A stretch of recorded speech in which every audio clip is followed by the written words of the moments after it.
Good morning, Doral Dragons. Let's stand for the Pledge of Allegiance.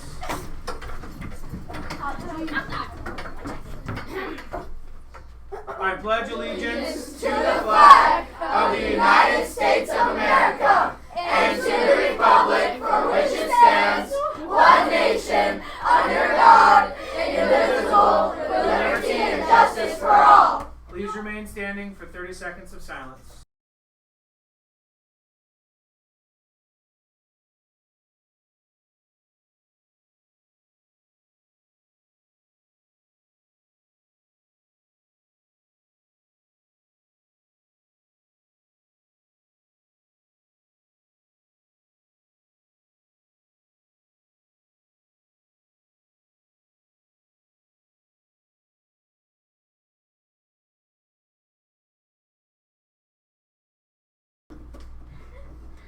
Please join us in reciting the school motto. We are Doral. We live by striving to be the best we can be. We learn by working hard and always doing our best. We love by caring for others. We leave a legacy by sharing our school with others and trying to make a difference in the world. Thank you. Please be seated. Hey everybody, Mr. Walsh here. Today is... Oh, sorry. Go ahead. And Kat. And Kat. Today is November 10th, 2022. Here's what's happening at Settle. Lunch today is Albondigas meatball soup with tortilla chips, baby carrots, apple, and white and chocolate milk. Settle clubs. Gardening club are meeting today from 3:45 to 4:45 p.m. in room 105 with Miss Emiliano and Ms. Chavez. Cheer has practice today from 3:50 to 4:50 p.m. Please meet Coach Marrujo and Coach Page on the outdoor stage. Reminder that the LVA Portfolio Club starts today.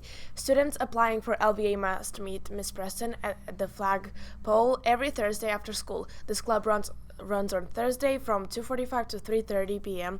LVA Portfolio Club will be held every Thursday every Thursday and will end on February 2nd. Please see Ms. Preston if you have any questions. Sports updates. Doral Saddle Girls Elementary Basketball tryouts are on November 15th and November 17th from 4 to 5 p.m. Pay the $175 fee before trying out. See Ms. Montenegro and Ms. Sundstrom for any questions. Elementary Boys Basketball grades 3 to 5 tryouts are on November 14th and November 16th at 4 p.m. to 5 p.m. Please make sure to pay the $175 fee before the tryouts. For additional questions, please see Ms. Venegas and Ms. Moore. And school updates, reminder that there's no school tomorrow. All right, everybody. We all know that tomorrow is Veterans Day, so I just wanted to share with you all why we celebrate Veterans Day in the hopes that you can share with family, friends, and other students and everything like that. So World War I officially ended on June 28th, 1919, but fighting had already stopped 7 months earlier on November 11th, 1918. President Wilson, who was the president at that time, first commemorated the day in 1919, saying the following: "To us in America, the reflections of Armistice Day will be filled with solemn pride in the heroism of those who died in the country's service and with gratitude for the victory, both because of the thing from which it has freed us and because of the opportunity it has given America to show her sympathy with peace and justice in the councils of the nations." Then in 1938, it was approved as a legal holiday dedicated to world peace called Armistice Day and was renamed after the Korean War and World War II to Veterans Day in order to include all veterans. So today and tomorrow, if you see any veterans, please thank them for their service. Yes. Okay. Please thank them for their service and wish them a happy Veterans Day. And to everybody whose birthday is over the weekend, there's a lot. Make sure you say happy birthday to them and have a great day, everybody. Bye.